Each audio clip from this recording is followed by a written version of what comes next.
顶个月月底，高雄一个62岁姓王的男子，骑机车到台东离家林道了后，人就失踪了。敢若留下伊的机车，而且机车佫是互火烧过。家属是真着急，已经找半个月了，也未找着人。啊，讲有吊着这个监视器，有摄到这个男子最后的身影。看伊行路拜咧，哪像受伤了。家属无放弃，赏10万块，要拜托大家帮因斗找。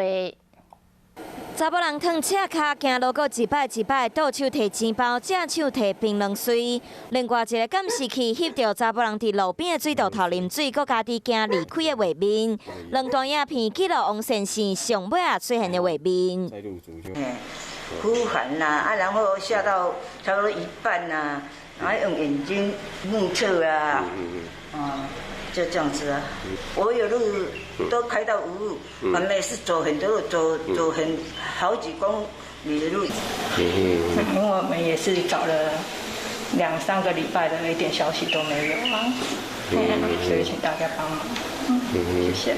希望大家会当斗3天。顶个月底，高雄姓王的查甫人，家己自高雄骑车到台东的离家林道，讲要找朋友，人煞全无去。这位查甫人有留啊4地证，而且离奇的是，连乌托邦拢互烧掉。